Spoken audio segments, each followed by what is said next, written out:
Salut à toutes et à tous. Aujourd'hui, on va se retrouver pour une comparaison de saturation de consoles. J'ai démarré quelques démos de différentes consoles de chez Softube. Donc je me suis dit que c'était peut-être l'occasion de vous faire entendre la différence de caractère des consoles.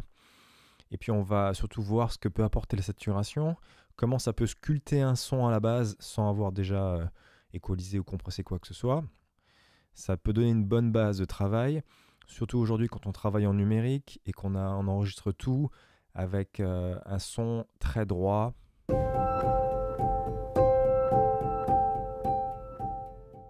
Voilà, donc on a un projet avec batterie, basse, synthé lead. J'ai appliqué un console one sur chaque tranche pour pouvoir rapidement faire des modifications, même sur le master. Et on va écouter ce que ça donne. Donc on va regarder console one. Là on est sur la simulation de console SSL 4000. On va bypasser tout. Donc ça c'est le projet sans aucun effet. Voilà, je l'ai mis en boucle pour pouvoir faciliter un petit peu l'écoute. Je vais rallumer console one. Le bouton de caractère est assez pratique sur console one. D'un côté on a une saturation qui est plus dans les médiums graves ou graves.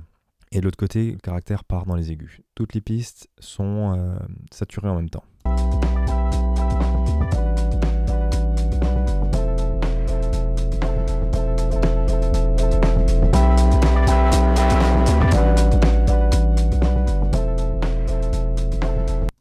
Le drive A5, Softube dit que c'est le drive normal d'une console SSL. Si on approche le 0 en entrée, c'est comme ça que réagit la console SSL 4000. Donc là, on est au réglage de base pour une saturation normale. Ce qui est pas mal, c'est quand on passe au-dessus de 5, on commence à vraiment saturer la console et on lui apporte un petit peu de caractère.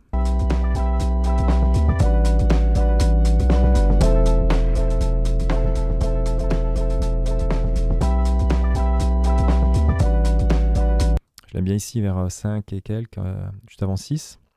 Et puis on va lui donner un petit peu de caractère.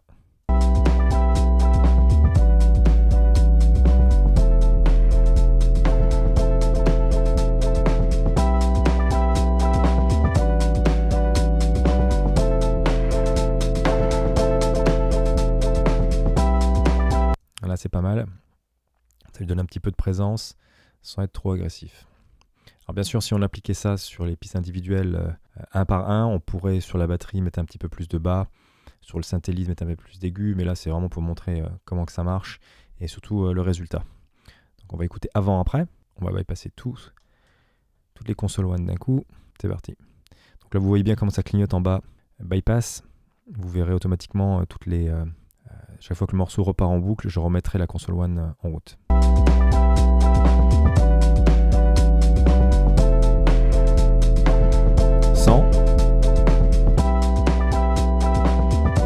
Avec.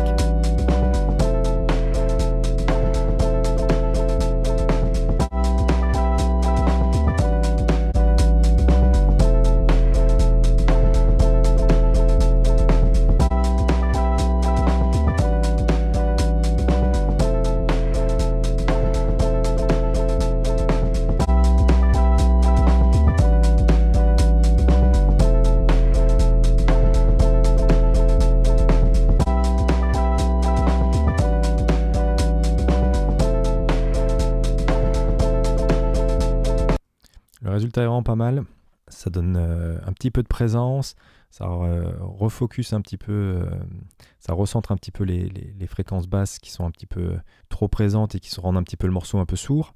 Donc là, sans aucun équaliseur, pour l'instant l'équaliseur est totalement plat, on ajoute juste le caractère de cette console sur 1, 2, 3 pistes plus le master, donc seulement sur 4 pistes, et déjà le résultat est déjà sympa. On va écouter ce que ça donne avec une autre console, on va aller rester dans la famille SSL. Pareil, on va réinitialiser tout. Alors la console SSL 9000 n'a pas de saturation. Ils avaient conçu une console très très transparente et l'idée c'était que même en hardware, ils voulaient que le signal flow soit totalement neutre.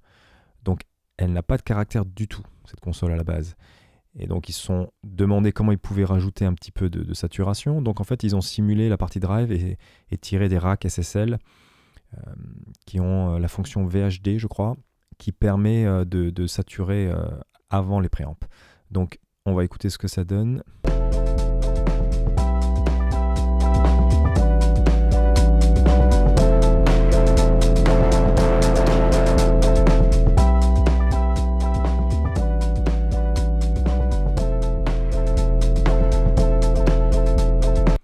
Et là, il y a deux caractères différents. Quand on est complètement à gauche, là, c'est plus tube, comme une saturation de lampe.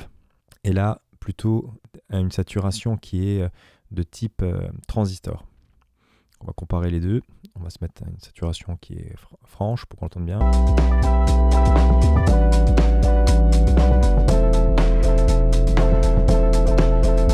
Tube.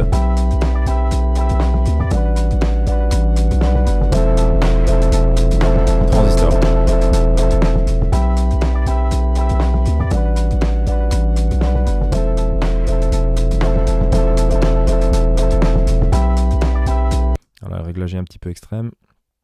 On va faire quelque chose de plus soft, quelque chose de plus utilisable dans un contexte réel.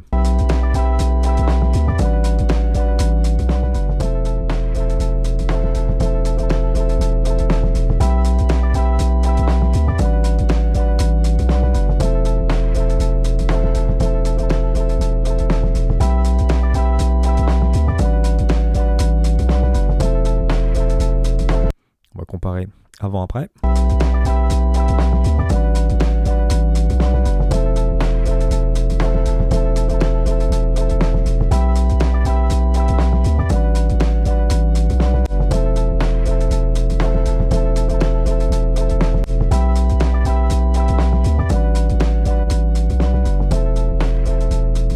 On va commencer par tout bypasser.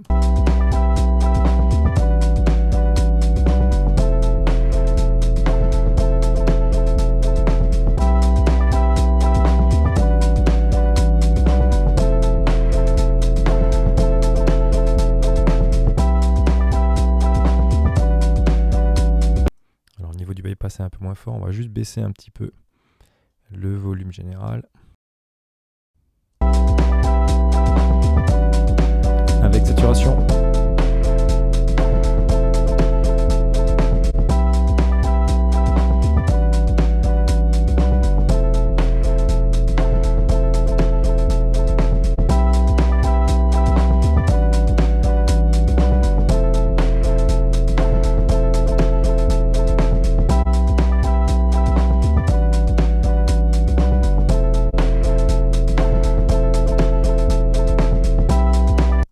On va passer à la console Chandler. En fait, Chandler, c'est pas vraiment une console. Là, ils ont simulé, c'est un équaliseur de mastering et un compresseur de mastering. Donc, c'est pas vraiment une console. Mais la saturation qu'ils ont récupérée du compresseur, de l'entrée du compresseur, est vraiment sympa.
Un petit peu de caractère vers les médiums aigus, vers la droite.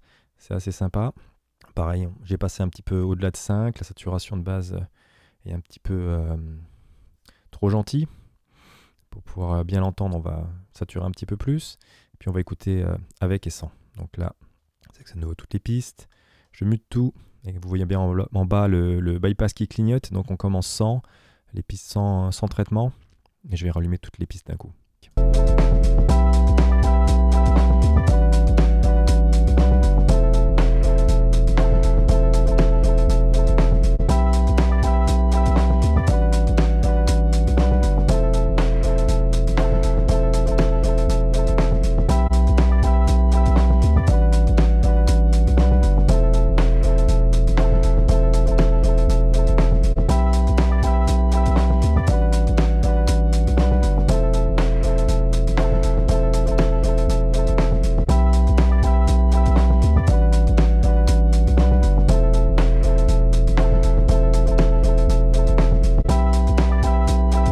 pas mal.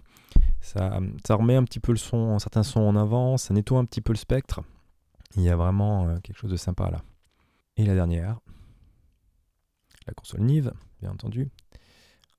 Donc avec préampli équaliseur. Alors sur celle-là, l'équaliseur joue un rôle déjà dans le caractère de la console. Donc on va l'écouter aussi totalement bypassé. C'est parti.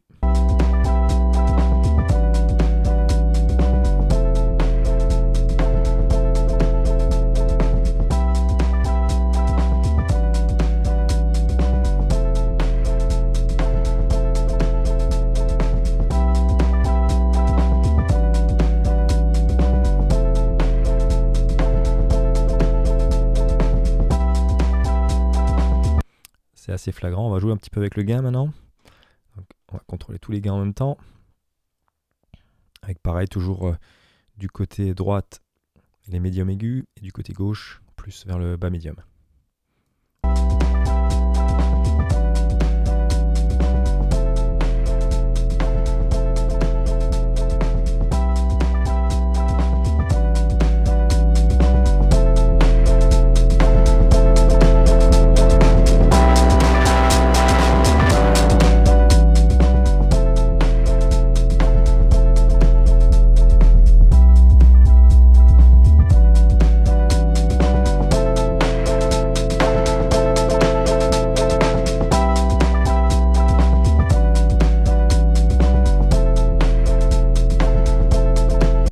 Ça sculpte vraiment le son.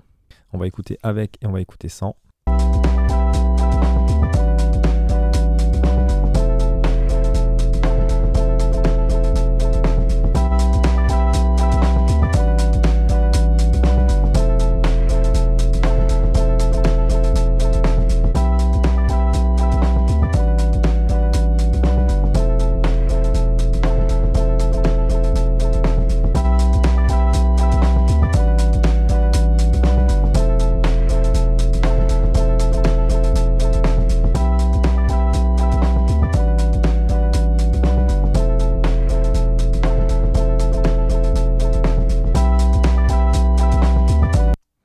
C'est vraiment sympa comme son. On va aussi bypasser l'équaliseur pour montrer l'équaliseur sur toutes les pistes d'un coup. Maintenant qu'on a ajouté du drive, il a encore plus d'impact. Avec.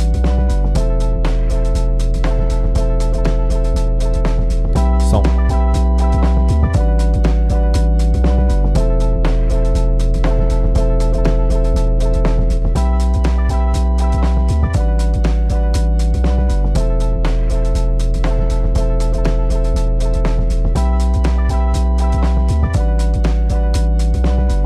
Pour terminer, on va écouter un export de chacune des consoles. En tout premier, le morceau sans aucun traitement.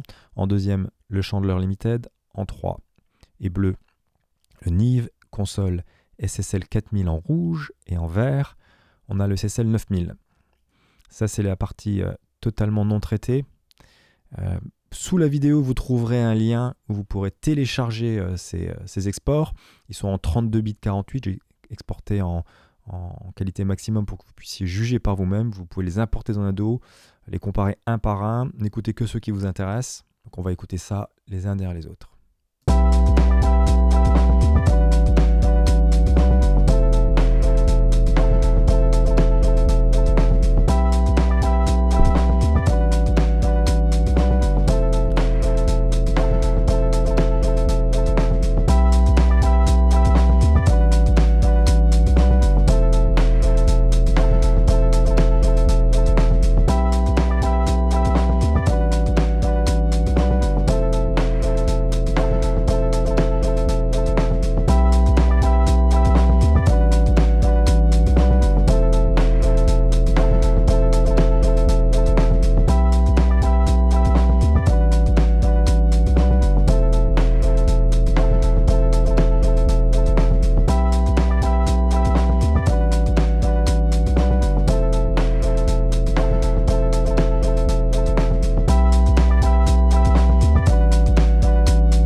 pour l'exemple sonore. Comme je disais tout à l'heure, téléchargez les pistes individuelles juste en dessous de cette vidéo. Faites le test par vous-même et comparez tout ça. Voilà, si cette vidéo vous a plu, si vous voulez d'autres tests de plugins, mettez-les en commentaire. Pensez à liker, vous pouvez partager, vous pouvez cocher la petite cloche si vous voulez voir les prochaines vidéos qui sortent de chez ProMix Live. Et puis on se dit à très bientôt. Ciao!